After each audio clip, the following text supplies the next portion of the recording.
Okay, so welcome everyone. Good morning or afternoon it is just. Thank you for joining us for our first session in our Beyond the Diagnosis webinar series. Before we begin, I'd like to acknowledge the traditional custodians of the lands on which we're all joining from today. We pay our respects to elders past and present and extend that respect to any Aboriginal and Torres Strait Islander people joining us today. We acknowledge their continuing connection to land, waters and community. For those who I haven't met, my name is Bree and I'm joining today from the lands of the Murrumarang people on Yuin Nation. I do encourage you to share in the chat which lands you're joining from. So this session is part one of our Beyond the Diagnosis conversation series. It is a 4-part series and it was created for parents navigating the emotional and practical realities of raising a child with disability.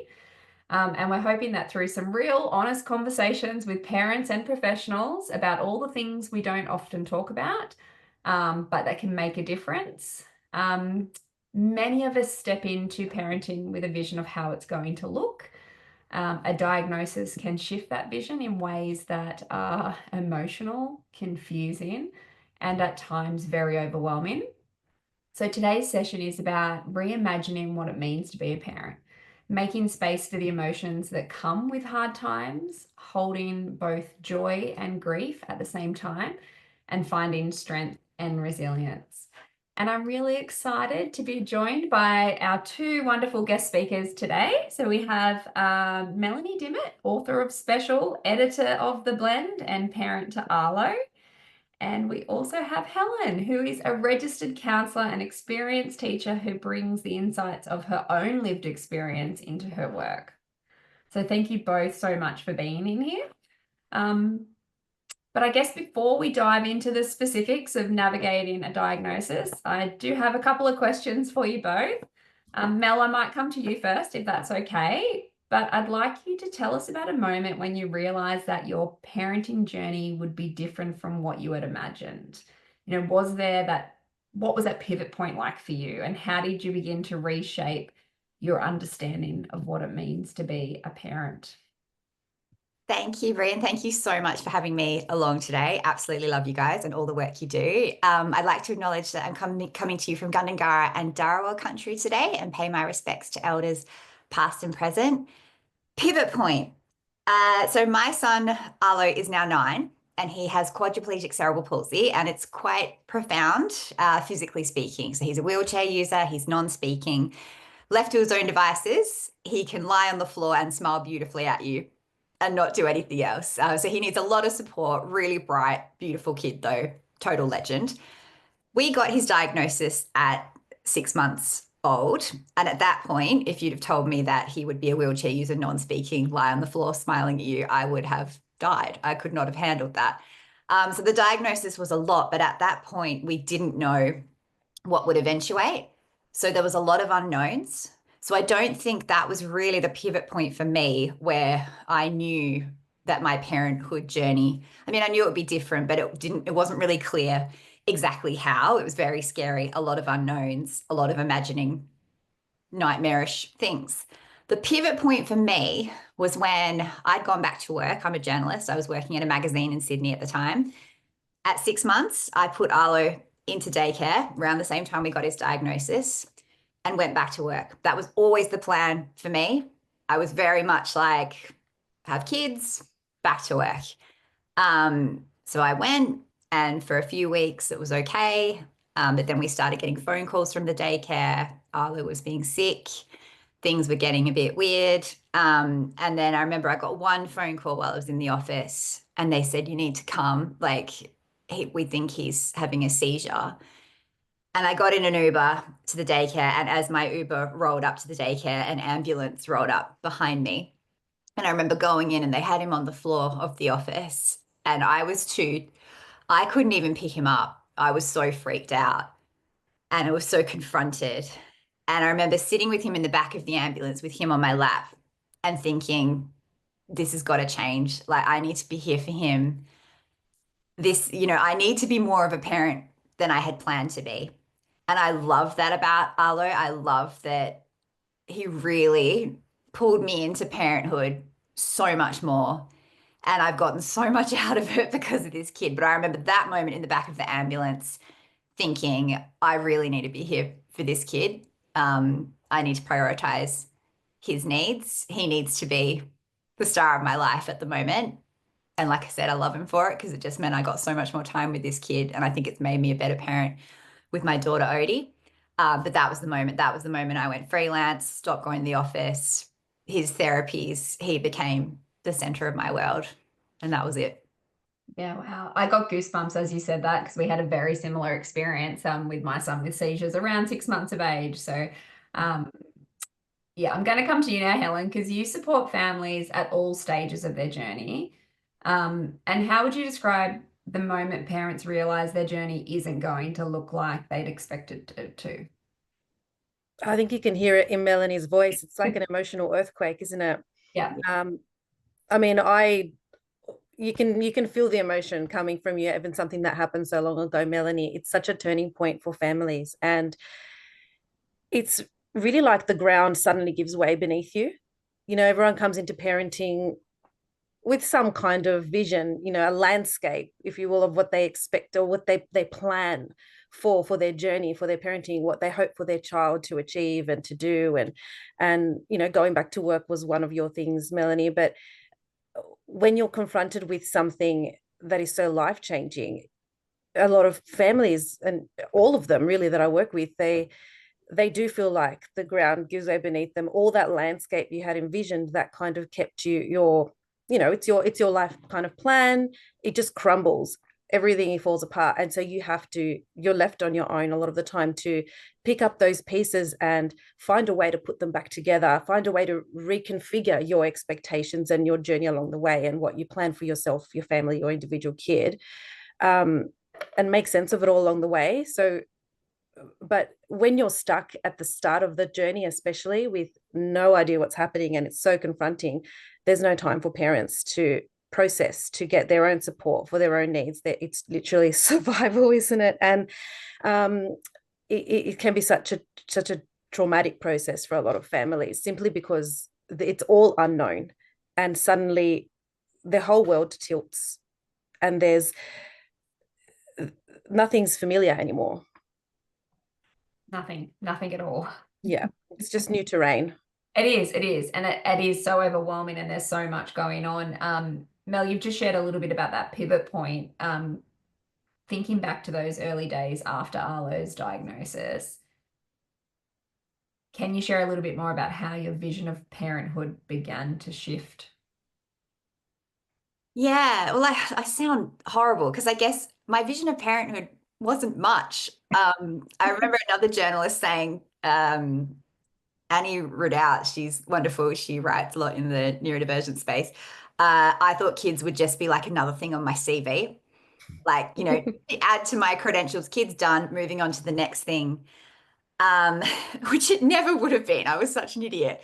But this really, really, I had to leave my career, step out, move into a whole other world. It's interesting. I'd worked on reception desks at physios before. So I did have a little bit, like I love physios, always have great people. And they suddenly became a very big part of my life with Arlo. But it went to almost daily therapies with him, meeting these incredible people. Like when you get the good therapist, oh my goodness, it's everything. But that's a process, like finding the team. Once you have the team, things really get better. And that once we found our physio, she was sort of the first one that made a big difference. But yeah, my version of parenthood, like I guess coming to terms with the fact that I had to be more of a parent than I'd planned, was tricky, but it really pulled things into focus as well. It's funny, I remember before having Arlo, I was sort of like, what's the point? Like, what's the meaning of life? Why am I here? Why am I doing this? What is the point? And ever since he's come along, I haven't questioned that for a second. And I do wonder if I'd had, a typical kids, if I'd still be like, well, what's really the point? He pulled everything into focus for me and really defined me as a parent. And I love that he allowed me, eventually, it took a while to get here, but to just let everything go, let all expectations go, enjoy who he is, enjoy that very moment with him that I'm in with him, and let go of the pressure and the milestones. And I've brought that, like I said, to his younger sister. And it's been a great way for me to parent, I think. Yeah, I love that. Helen, from both your professional and personal experience, what are some of the common emotional responses parents have when they're first navigating a diagnosis for their child? Because it does vary, doesn't it? It does, but I think it doesn't matter what it is that you're confronted with. Um, anytime a professional's confronting you about a disability for your child, something that is requiring a diagnosis and support, and as a parent, it's a tsunami of stress and worry and anxiety, and it takes over. It can be all encompassing for many families. I mean, if you look at the process of how emotional and stressful it is to be in a world where suddenly you have no map. No one can give you a map to say, this is all you need to do. No one's got that. So you're left completely alone. And many of the times, just like Melanie was explaining beautifully, you don't really understand what it's like to be a parent. And then you have one kid. And that's just, that's crazy on its own and overwhelming. But then confronted by some significant challenges they may face, medical, mental health challenges, lots of different things. There's so many. It doesn't matter what it is. A parent's anxious, they're worried, they're stressed. And most of the time, parents that I see coming in for support, they've spent years digging through outdated research or trying to link in with the right people, trying to find the right therapist, trying to understand what's happening for their kid, but at the same time, drowning in it all. Yeah. With no one there to give them a clue as to where to go or what to do. The parents' mental health, physical health, it all, they burn out. It all suffers as a result. So while still holding their child and wanting to be present and connect with their child, they're advocating for their child. They're becoming, a researcher, and they're learning for their child, trying to do the best by them while they're also trying to deal with their own breaking heart and grief in the process, and not having time to allocate to their own mental health and self-care. So at what stage does any of that sound like the parent is, still able to take care of themselves and their kid? It's so difficult. A lot of parents struggle. And I don't know whether I've diverted from your question originally, Brie, but it's such a huge Yeah. area where parents require so much support. Sure, no one can give you the answers straight away and a whole map to guide you. You're going to be needing to design that yourself, but parents need affirming knowledge and information. They need the links and everything, the resources, the communities straight away. Yeah, absolutely. And I do find a lot of people find communities a bit later because they're so focused on their child and the therapy and, the medical interventions and all those kind of things that they find community later and they're like, I wish I had have found this earlier. Yeah. But you didn't digress. And I think it's a perfect segue into this next little question that I wanted to ask you both anyway, and around that grief process following a diagnosis. So we hear about it, but less about how that grief can resurface at different milestones or stages. And I'd like to hear from you both just about how those emotions might come in waves throughout that parenting journey. I know Mel and I, we've talked about this. I know just even recently I was on a holiday and my son's 10 now, and just watching the other 10-year-olds, and they've just got that little bit more independence, and their parents are stepping back. And for me, like, it hit me again, that our life does look different, and that's okay. But that grief, it comes in waves. So yeah, I'd love to hear your thoughts on that from both, but I might go to you, Mel, first, since I just sort of threw you in. Yeah. We've talked about it before. Our sons are a similar age, so I can definitely relate to that. I'd say most 9-year-olds are a hell of a lot more independent than my son is. It is hard. I vividly remember when he was a lot younger and his little peers were getting their first sets of shoes. And I lived in Leichhardt in Sydney at the time, and there was this gorgeous shoe shop, and I'd walk past it with him in the pram, and it would make me sad because I'm like, well, he doesn't need shoes because he doesn't walk. It's the symbols that would really get me. Same, with the fact that he was wearing nappies that said things like crawler and walker, and he wasn't following that trajectory. It's hard. The grief for me at the start was so like there was like 6 months of, I guess, depression.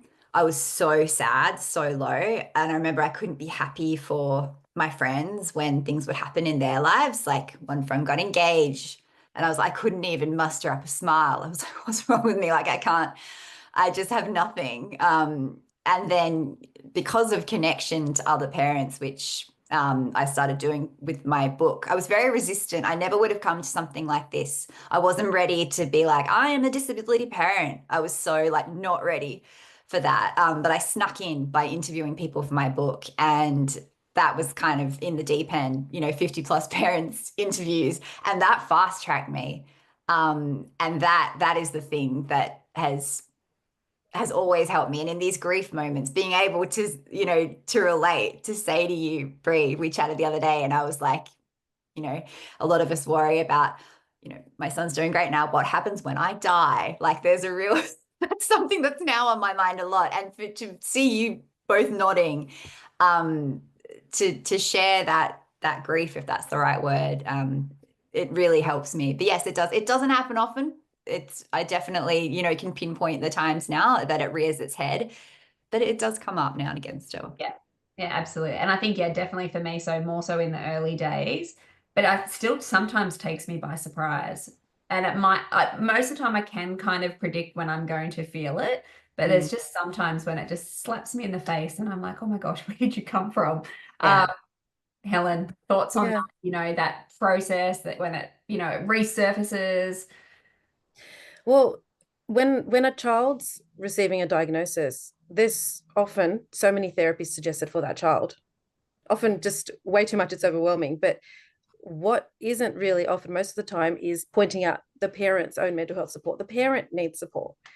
I mean, all of this stuff that comes up, who's there to help you navigate it, to process it? So processing grief, processing trauma, just processing emotions that are going on, so then they don't get stuck and linger and turn into a massive trauma symptoms for you in future, but also so you can be the best parent that you want to be in that moment and have those opportunities to be present and regulate and connect with your child. Because a lot of parents often go through the anxiety and the depression. I mean, I'm yet to meet a parent of a child that has significant additional needs that is not experiencing that at some stage or another, and parents need that support to navigate it.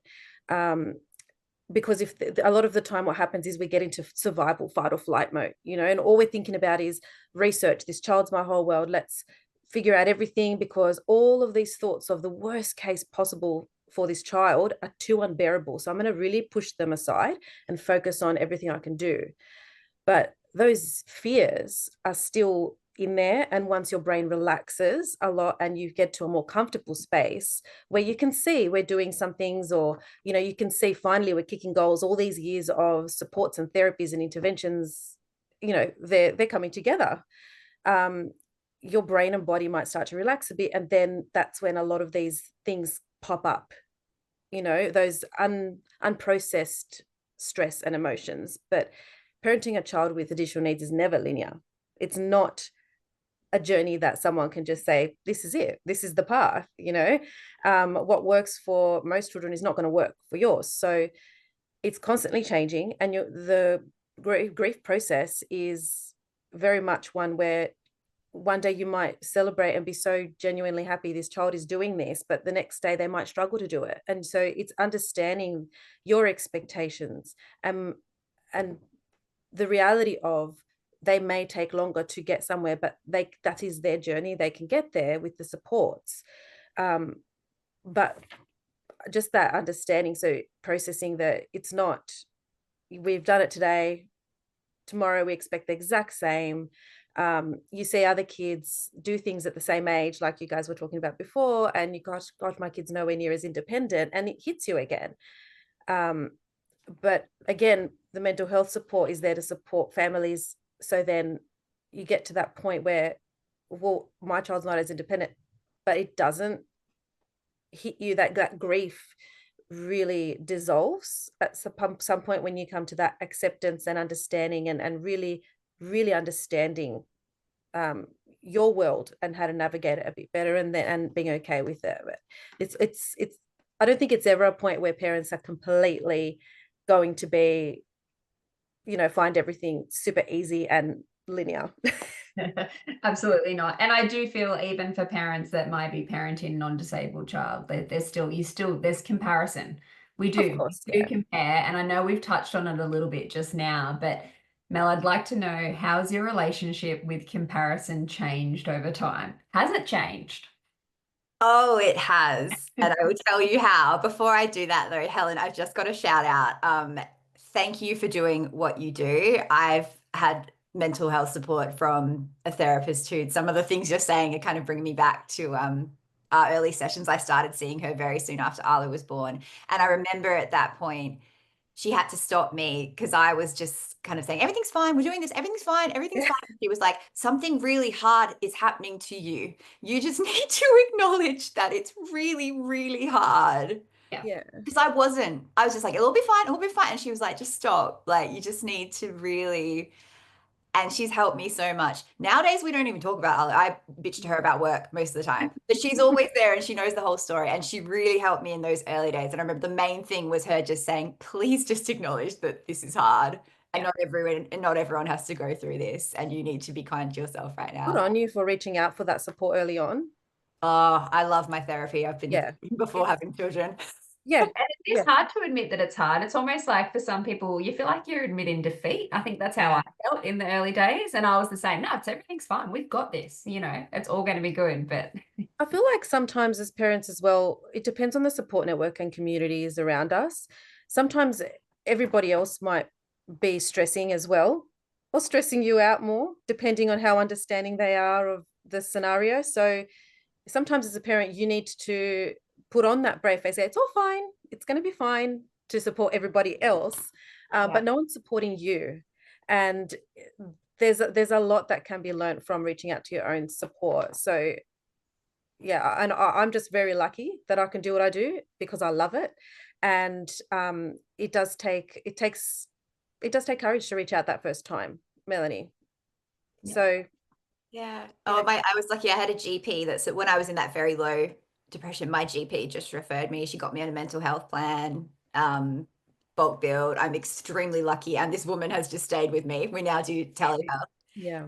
And I know not everyone finds the right therapist straight off the bat.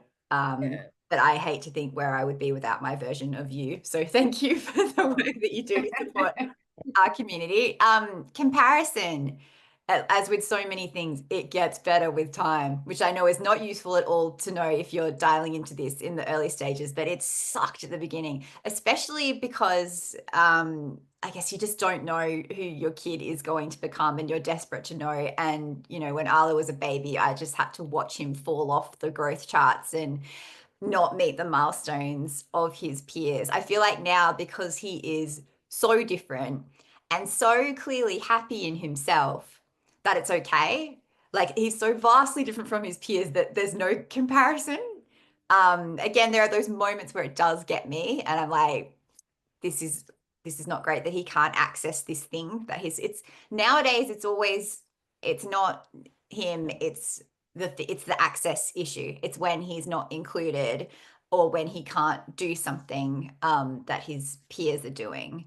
But I remember comparison was a constant thing in the early stages before he really grew into himself. And I could see, I mean, it was always there, but I guess before I could see who he was and that, before I understood that difference is not a bad thing. I took a while to get with the program there. So yeah, comparison still, again, like grief, rears its head now and again, but it's definitely not something I grapple with on the daily like I did in the days. yeah, absolutely. Helen, what advice do you have for parents who are drowning in deficit-based reports and assessments? Like, we know that when our children get a diagnosis, there's a lot of focus on what they can't do. So how can we help parents and families maintain a strength-based view of their child? Yeah, it's horrible, isn't it? It's really, really difficult. because it is all deficit based still, and at the end of the day, even when if parents are applying for funding from NDIS, it is deficit based. There's a lot of horrible parts where you do need to, it's hard to have that focus, but that's where it's important to, I'll always advocate for parents ensuring they have their own support in place. Their own mental health support, as we've discussed, is so important, because that's what helps parents springboard their thoughts, share. One parent reached out to me recently and said she wanted to book in because she wanted to make sure that her anxiety didn't become her child's anxiety. So make sure that whatever she's stressed with and isn't then coming out to her child. So it's just, so yes, the mental health support, because that works as an anchor for parents, so they can filter out any rubbish and be able to focus and anchor in on exactly what they want to, their values to have so strong within them. But the other thing is, take someone with you. Please don't do it alone.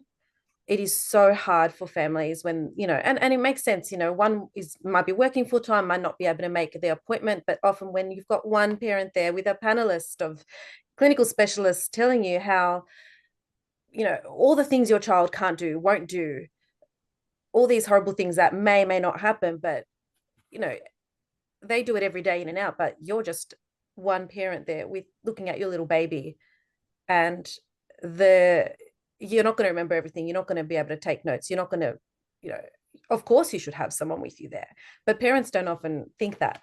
And if you haven't got someone, you can always get access from the community to have someone, reach out to Bree from Belongside Families. I'm sure she'll lead you in the right place to be able to get someone to support you, or even request for a social worker that's at the clinic or the hospital that you're at to be there and support you. Absolutely. And I think as well, thinking about, what you do before and after those meetings where you are discussing deficits, like making sure that you go do something really lovely for yourself after, spend some time with family and friends, do something with your child that they really enjoy doing. I'm going to move us on. Many parents struggle with feeling like they're therapists first, parents second. I know I definitely felt like that in the earlier days. How have you navigated finding balance between supporting your child's development, but also just enjoying being their parent? I might come to you first, Mel, and then get Helen to add anything on the end of that. Sure. Yes. Again, this took time to get right. And I actually think in Arlo's early years, it felt good to be doing all the therapies with him. I remember everything we did, I'd like weave in a therapy, even all the fun things. It was secretly working on his motor skills or something else.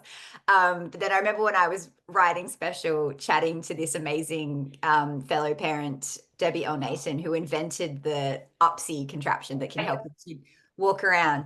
And her saying to me, just think about what memories you want your kids to have of their childhood. Do you want your kid to remember being propped up against a couch for an hour each day, or do you want your kid to remember like having fun with their sibling?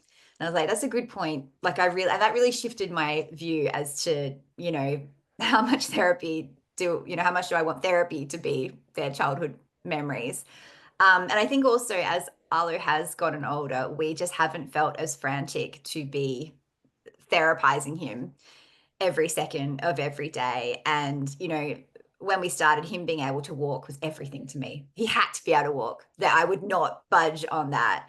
And this kid's body was not made to walk. And I, again, have gone with the program. I mean, like, he doesn't care. Like, he's happy. He's well supported in his wheelchair. He has a bit of fun in the walker now and again. But those things I realized were not important. They weren't crucial. Walking is not crucial for happiness. This kid has taught me a lot. So as we were kind of discovering this, the pressure came off. And nowadays, Arlo's 9, he has great therapists he does his therapy with. He has fantastic support workers who will do exercises and things. Ro and I still do a bit. We have our Saturday morning telehealth physio, which we do together, which is quite fun and we enjoy it. But I do way less of the therapies now. And it is very much, I feel like, more of a parent, also a PA. The admin hasn't gone away. That will probably never go away. It's next level, the admin. Yeah. It could be a full-time job. Yeah. Oh, yeah. The admin alone. Yeah. Yeah. Helen, do you have anything to add onto that around, just enjoying being a parent? Obviously, therapy is important, but there's obviously a Oh, lot yeah. more to our children's development than just therapy.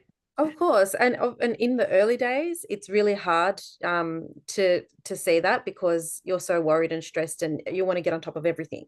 You want to make sure you got to find the therapists first, don't you? After the big process of applying to NDIS in the first place, which is a hard, long process, and it's exhausting.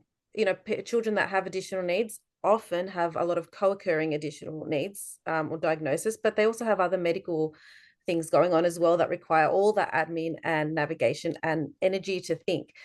But what parents really, my guidance and my best advice is reach out to the community that have done it before. Reach out to, if your child has been diagnosed with cerebral palsy, there are huge communities of parents that have been through that and done it, and that can give you the most wonderful insight and hot tips and support each other. If your child's recently identified as autistic or has ADHD, find the adult autistic ADHD community. It's very much out there now.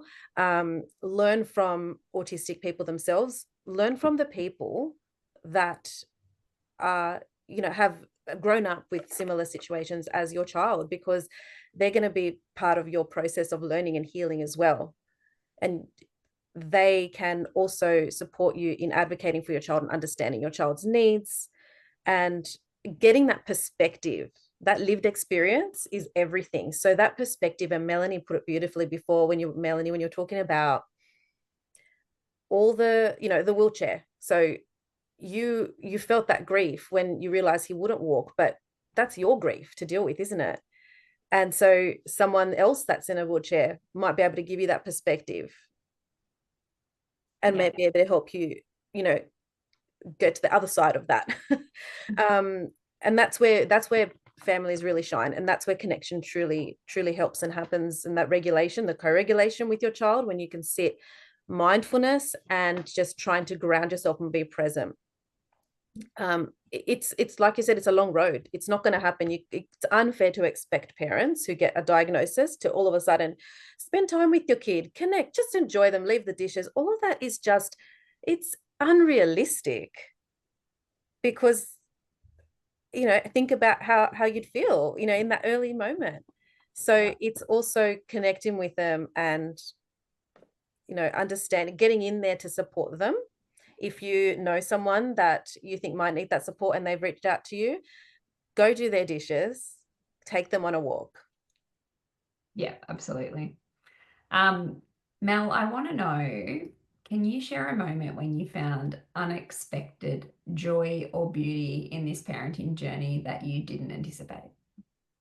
There are so many more things than one moment. This is huge.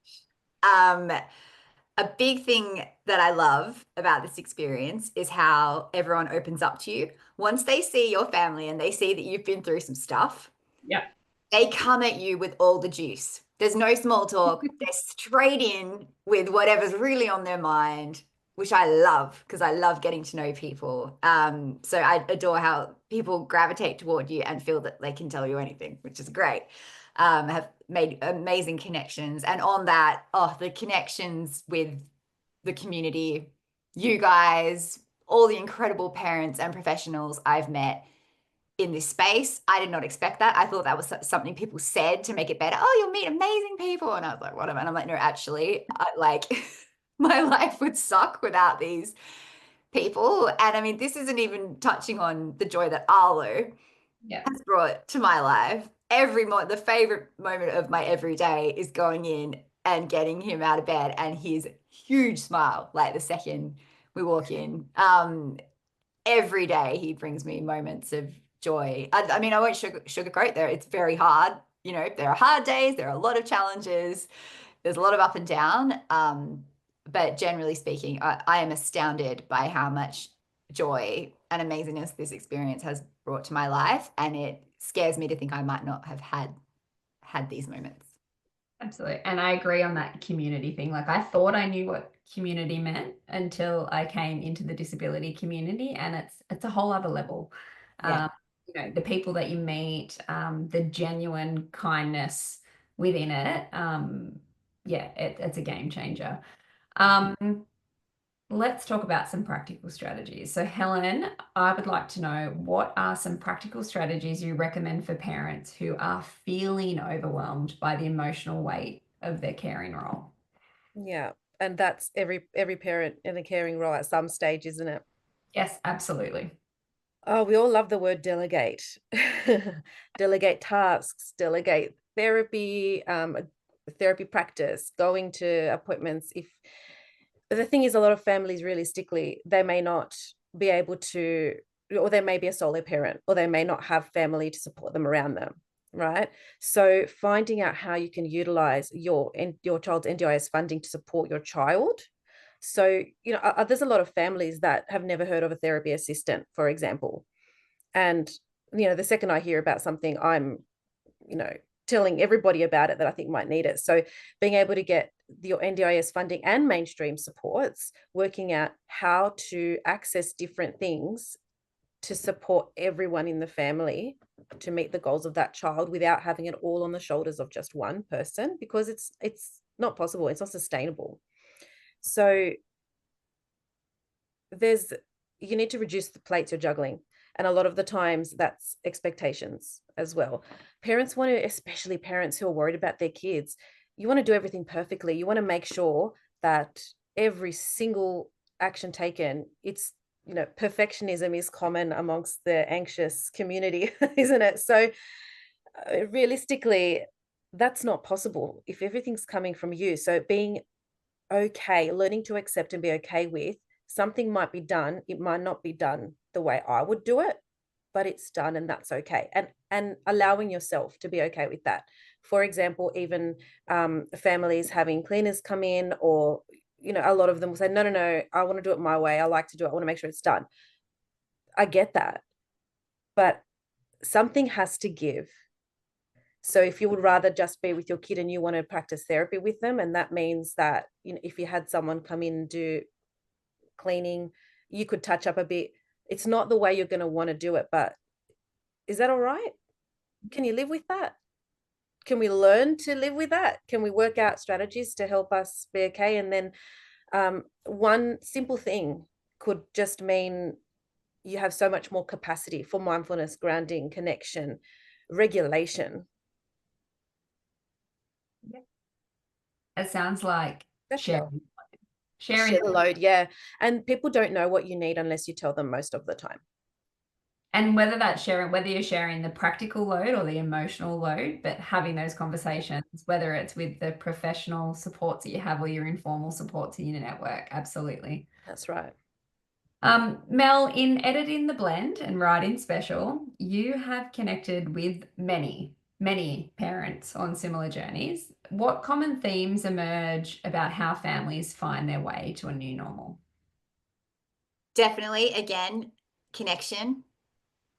Seeing that there are other families doing this, seeing that there are other cool families doing this. I remember when I Googled Ali's diagnosis, and I mean, things have improved since then, but the stock images of cerebral palsy were grim.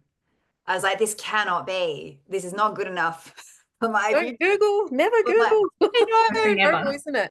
we're working to put resources and better images, and that's what I do now. I love to share stories, real life stories, and beautiful images from our community, but connection with other family, people that you like, people that you'd hang out with anyway, is just so important. So that was a common theme. Everyone said as soon as I connected with the community, whether they did that straight away or took their time, that's when things got better.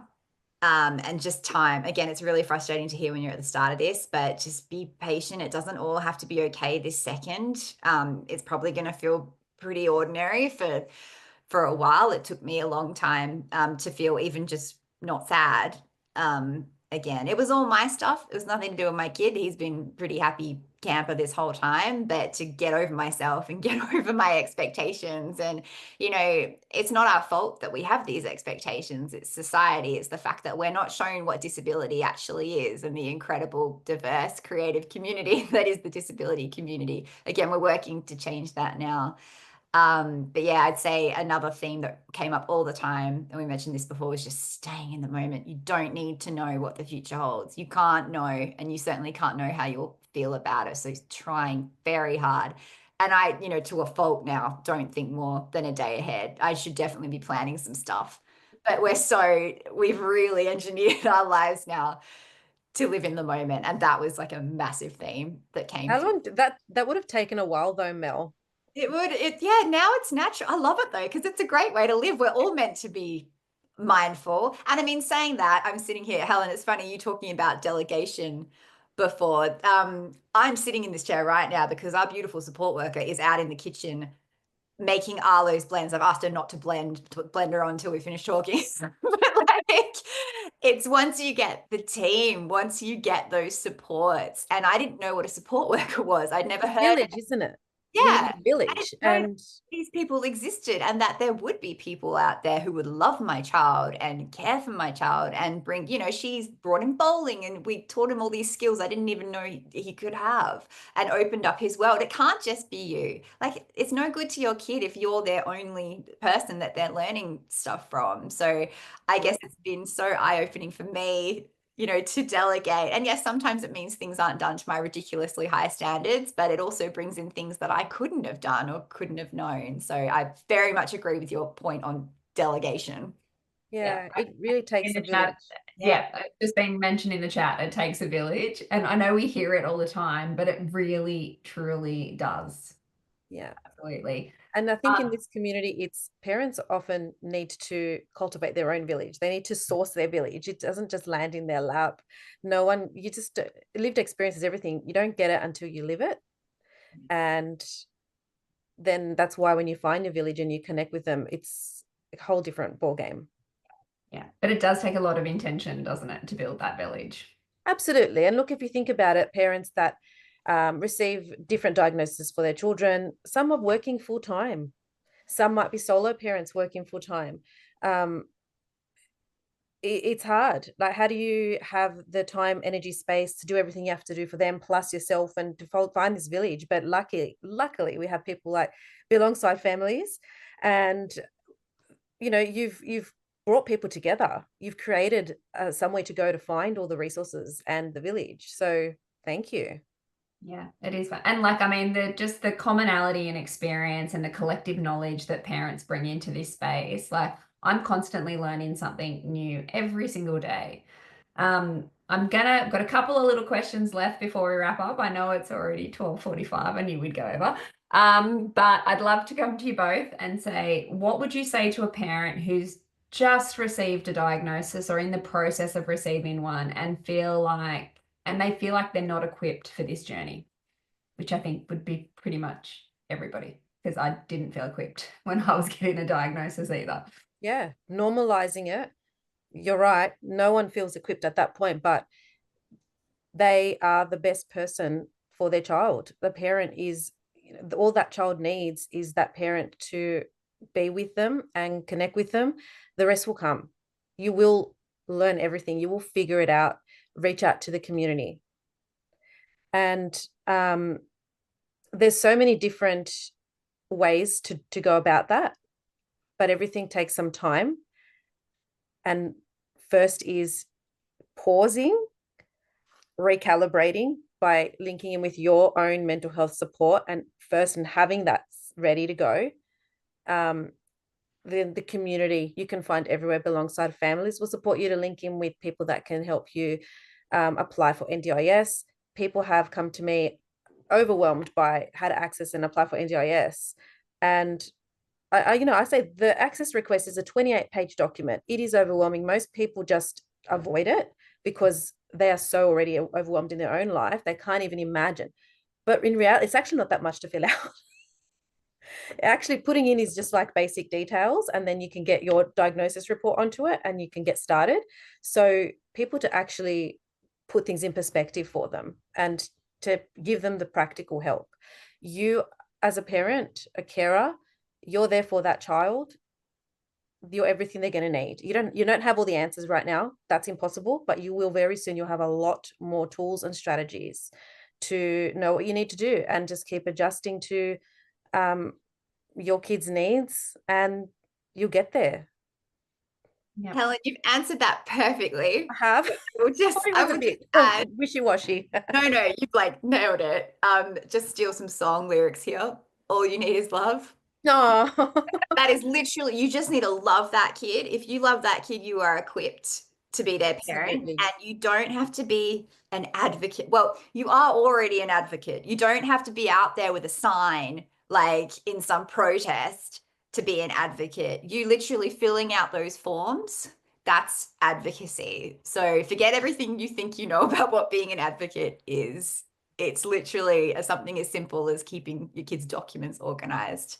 That's advocating for them. Yeah. Absolutely. Understand your kid, be with them. Absolutely. And last question. What's one thing you wish someone had told you earlier in your journey that might help our audience today? Who's going to jump in? Helen, go. Yeah, all right. I'm just thinking of a few things. Your child is the exact same person they were the day yesterday. There's so many beautiful quotes out there, and I'm thinking of one in particular that talks about this. You can sit there and get a diagnosis. You can get all this deficit-based rubbish thrown at you where you drown immediately into the deepest of black holes. And a lot of the time parents can be confused and not be able to see, not every disability is visible.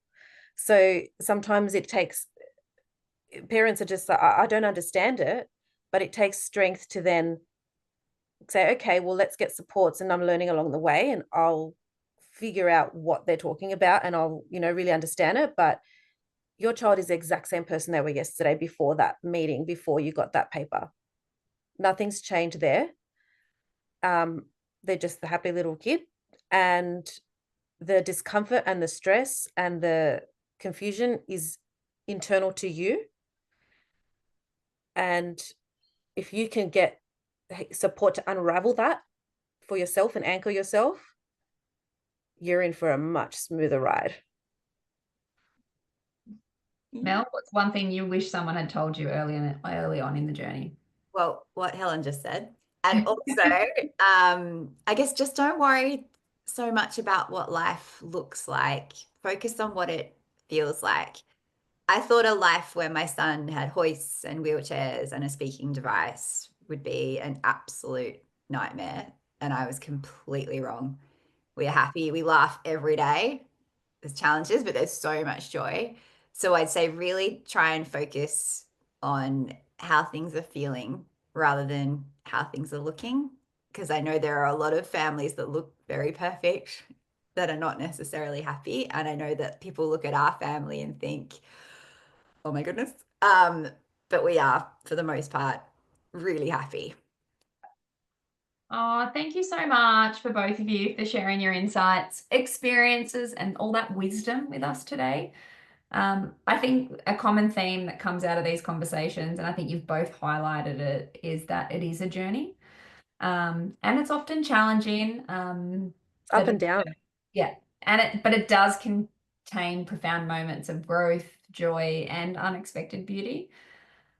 We've covered so much ground today, from, processing those initial feelings, when our expectations shift, navigating the emotional waves that come with milestones, and finding ways to celebrate your child and your parenting journey exactly as it is. I know many parents who are listening today have found comfort in knowing that they're not alone. There has been some comments around how validating this is. And someone said it was a beautiful session just when I needed it. So I'm glad that has been the case. To everyone who has joined us today, thank you for being part of this conversation. We hope you're taking away both some practical insights and emotional validation. Remember that imagining your parenting role isn't something that happens overnight. It's an ongoing process of adjustment, discovery, and growth. Really looking forward to our next session, which is next week. I think that link has been shared in the chat, but we will also include that in the follow-up email, along with some resources and links from both Helen and Melanie. But next week we are discussing how to navigate relationships with family and friends who may not always understand your experience. Definitely a common theme that comes up in our My Time groups. But we'll talk about some of those communication strategies, setting boundaries, and nurturing the connections that truly support you and your child. But until then, be gentle with yourselves. Your presence in your child's life is already making all the difference in the world. So thank you again to our wonderful speakers. It's been lovely. Thank you, Brie. Thank you for organising Conversation. this. And we're excited to continue these important conversations in our next sessions. And yeah, have a great day. Stay dry, stay warm. If you're on the East Coast, the weather is disgusting, but it's so wonderful to see you both. Thank you. Thanks, Brie. Thanks, Al. Bye. Bye, everybody. Thanks for joining. Bye. Thanks everyone for watching.